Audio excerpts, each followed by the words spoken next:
Olá, meus amigos, boa tarde, boa noite. Um fato que ocorre com bastante frequência, e mesmo no meio cristão, ou no meio das congregações cristãs, melhor dizendo. Duas moças, duas amigas se encontram num shopping. Oi, fulana, como está você? Eu estou bem, e você? Mais ou menos. Mais ou menos por quê? Eu deixei de ir à igreja porque eu ia todo domingo, mas eu agora não sei, sabe, irmã, eu saí, eu esfriei na fé. Você esfriou na fé? Por quê? Você trabalha em frigorífico agora? Por que você esfriou na fé? Por que a sua fé ficou fria? Porque, sabe, eu queria umas certas coisas, eu esperava de Deus algumas coisas e essas coisas não aconteceram no tempo que eu precisava. Parece piada, mas não é piada não. Isso acontece todos os dias. Tem muita gente que entra em uma congregação cristã e pensa que Deus é obrigado a aceitar todas as nossas sugestões, que Deus é obrigado a obedecer todos os nossos desejos, como se houvesse um contrato entre Deus e os homens para uma, digamos, entrega imediata de nossos pedidos. Não é assim. Mas é de modo errado que muita gente vê. Essas pessoas não têm uma fé genuína. Essas pessoas estão esperando os favores de Deus. E com isso, não encontram a verdade. Não encontram a capacidade, a possibilidade de uma verdadeira conversão e desenvolver uma velha fé. Uma verdadeira fé. Se essas duas moças conversando, se uma realmente é uma pessoa bastante atenta, vai convidá-la para que ela volte ao convívio cristão. E ali ela venha, pelo ouvir a palavra de Deus, pelo ler as Escrituras, pelo convívio, ela vai experimentar uma verdadeira conversão e essa verdadeira conversão vai desenvolver uma fé genuína. Uma fé verdadeira. Uma fé não baseada na, digamos, ocorrência de fatos maravilhosos que poderão acontecer na sua vida e vão acontecer na vida de todas as pessoas que têm uma fé genuína. Mas uma fé que é a certeza de uma esperança. A verdadeira fé, a definição melhor que nós temos da fé cristã está em Hebreus capítulo 11, versículo 1. Ora, a fé é a certeza de coisas que se esperam, é a convicção de fatos que não se veem, pois pela fé os antigos obtiveram bom testemunho. O que o autor da carta de Hebreus diz? A fé genuína e verdadeira não é baseada em fatos que você consiga ver, nem em maravilhas que você ouve, nem em coisas palpáveis. Ela é a certeza. É uma certeza. A certeza é um sentimento mais forte ou menos forte em certas pessoas. É a certeza de coisas que se esperam. A convicção de fatos que não se veem. Exemplo de um fato que não se vê com os olhos humanos, mas que se constata com os olhos espirituais. A soberania de Deus em nossa vida. A fidelidade de Deus em nossa vida. Quando nós experimentamos uma verdadeira conversão. Porque a partir do momento que nós experimentamos uma verdadeira conversão cristã, e Jesus passa a ser o direcionador da nossa vida mediante a atuação do Espírito Santo. Esse Espírito Santo vai nos capacitar em todas as coisas, inclusive desenvolvendo em nós uma fé, não uma fé lábil, não uma fé que se derreta ao primeiro vento morno de doutrina, mas uma fé genuína, autêntica. Uma fé que é a certeza de uma salvação, a certeza do amor de Deus, a certeza de que temos um Deus, não apenas um Deus sobre nossa cabeça, mas um Deus que habita em nós, mediante o Espírito Santo de Deus. Então a verdadeira fé é uma certeza, é um sentimento extremamente poderoso. Muitas pessoas já foram degoladas, já foram mortas, já foram lapidadas, já foram esquartejadas, não porque tivessem na sua mão algum objeto, não porque carregassem no seu bolso alguma identidade, mas porque guardavam dentro de si uma certeza. Os mártires do cristianismo, eles confessam com a sua boca e com o seu coração a soberania de nosso Senhor Jesus Cristo em suas vidas. Então, a verdadeira fé, a fé que sustenta o homem e a mulher cristão, e que mantém o cristianismo na face da terra, não é apenas escrituras e não é o cumprimento de certas ortodoxias, é a certeza de uma esperança. De que Jesus é vencedor, venceu na cruz, está à destra do Pai, nos concede o Espírito Santo e esse Espírito Santo nos capacita para todas as coisas. Essa moça que, digamos, esfriou na fé, é como Jesus disse na cidade de Cafarnaum. Cafarnaum, tu subirás aos céus? Não, tu descerás ao inferno. Por que isso? Por que Jesus foi naquela cidade, pregou o Evangelho, fez maravilhas, fez curas, todos ouviram a sua voz e todos viram a sua face? E Jesus disse, subirás ao céu? Não, descerás ao inferno. Porque eles viram e ouviram o Filho de Deus e as maravilhas que Deus tinha para ser o motivo da salvação deles, mas eles não se converteram. Eles não se salvaram.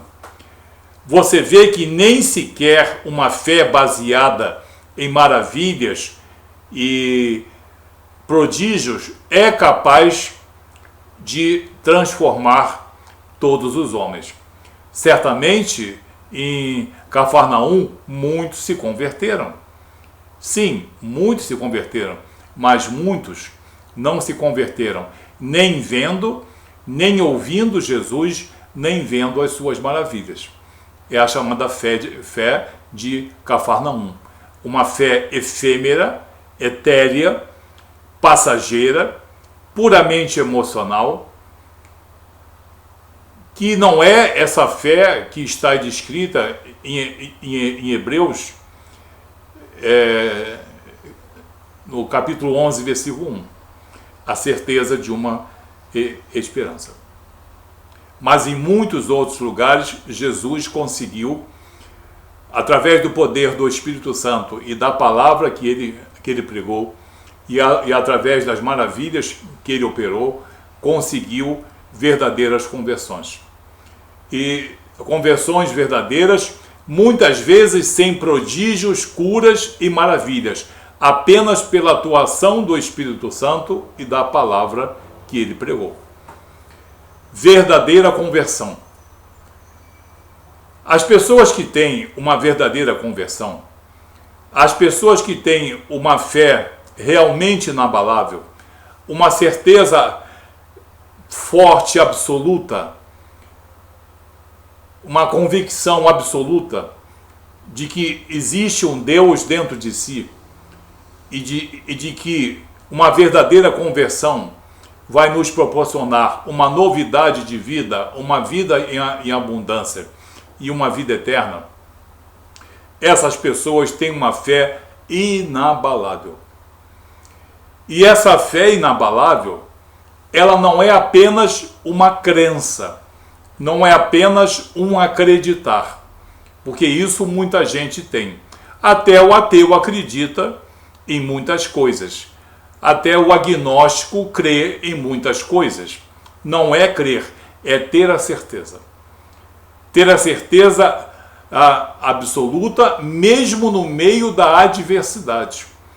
Mesmo que certas coisas não ocorram, a tua fé permanece inabalável, inalterável.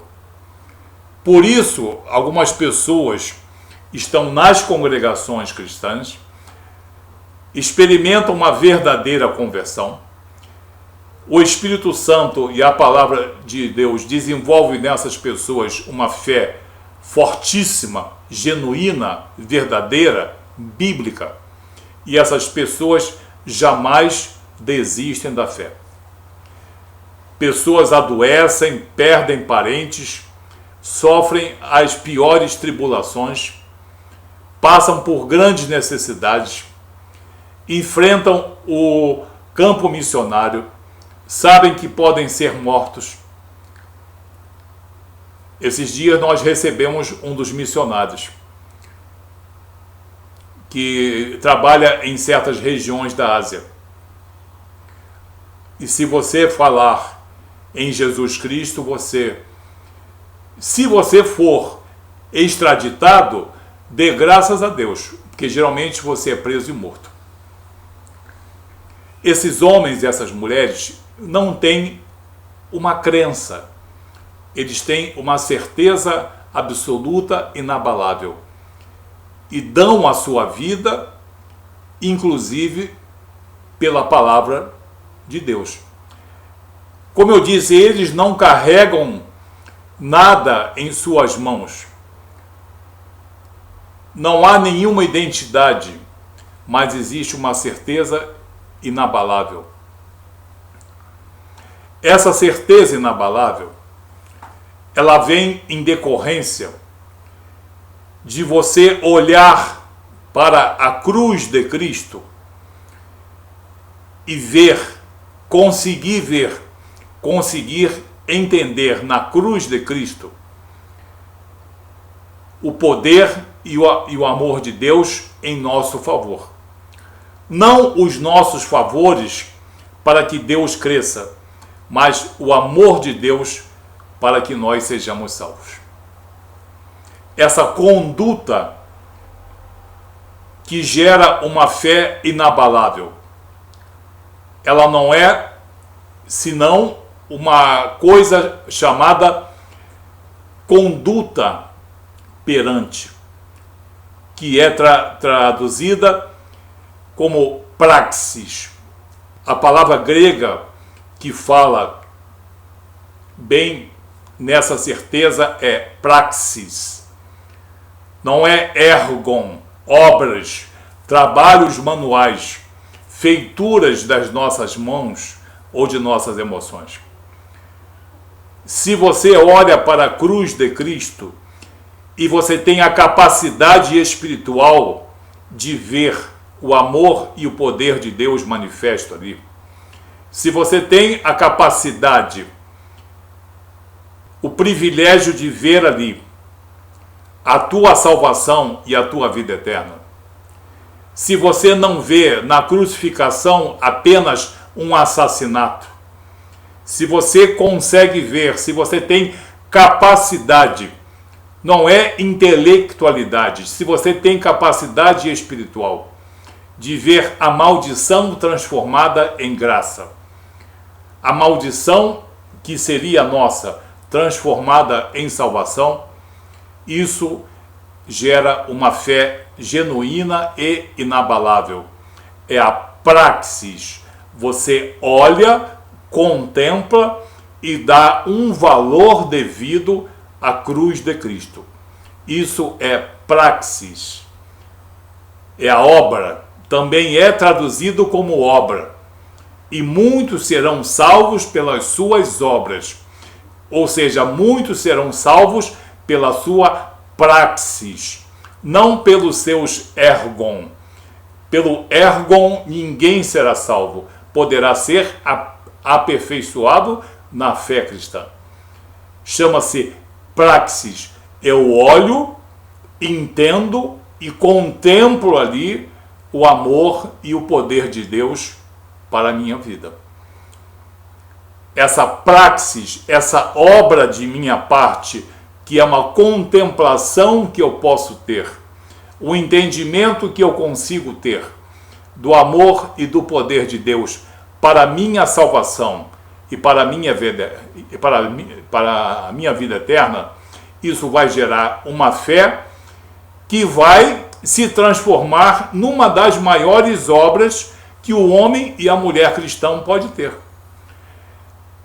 Você acha que essa fé inabalável de muitos missionários, de muitos mártires e de muitos homens e mulheres nas grandes cidades não será contemplado por nosso Senhor Jesus Cristo? Vai. Todas as obras, mas essa obra, essa certeza absoluta do amor e do poder de Deus nas nossas vidas, essa praxis não é ergon, essa capacidade de você identificar, valorizar a cruz de Cristo e conceder à cruz de Cristo o verdadeiro significado teológico que ela tem, isso vai gerar em você uma fé genuína e inabalável.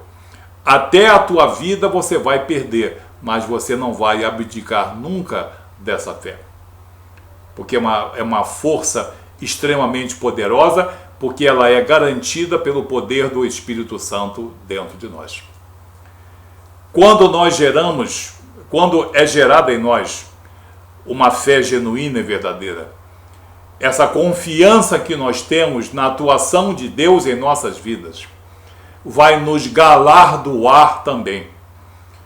Porque todos nós que temos uma certeza absoluta, inabalável, no amor de Deus, manifesto na cruz de Cristo, e nós recebermos o sangue de Jesus como o sangue gracioso que nos lava de nosso pecado, essa praxis, essa capacidade de ver com exatidão e ver com nitidez o amor e o poder de Deus, vai se transformar numa das maiores obras que o homem pode praticar perante Deus. Você já tinha pensado nisso? Que a sua fé pode ser uma das maiores obras da tua vida? Quando você tem uma confiança inabalável no amor de nosso Senhor Jesus Cristo, na presença do Espírito Santo de Deus, quando você ama as Escrituras Sagradas, isso é praxis, isso é uma capacidade que o Espírito Santo te concede de ver o que tem que ser visto. Não é o que os contestadores acham ou desacham. Não é o que os homens querem ver, nem os filósofos, nem os sábios. É que o Espírito de Deus quer te revelar. Quando você desenvolver em você uma fé realmente inabalável, isso vai te contemplar nessa vida e para a vida eterna. E no tribunal de Cristo, que é o tribunal não para julgamento do homem ou da mulher cristão, mas é um tribunal para galardão. Você vai ser galardoado pela fé que você tiver. Se você tiver uma fé genuína e verdadeira, inabalável, independente dos resultados positivos ou negativos, você vai ser galardoado ricamente. Ricamente. Muitos homens não vão ter grandes obras muitos ergons durante a sua vida, mas vão pregar, vão fazer missões, vão militar no campo cristão com uma fé inabalável. E essa fé vai gerar um galardão inestimável para esses homens e para essas mulheres. Que você entenda a fé em que eu quis falar, inabalável e genuína. E saiba que essa fé vai ser considerada por nosso Senhor Jesus Cristo. Que Deus te abençoe, em nome de Jesus. Até a próxima reflexão. Muito obrigado.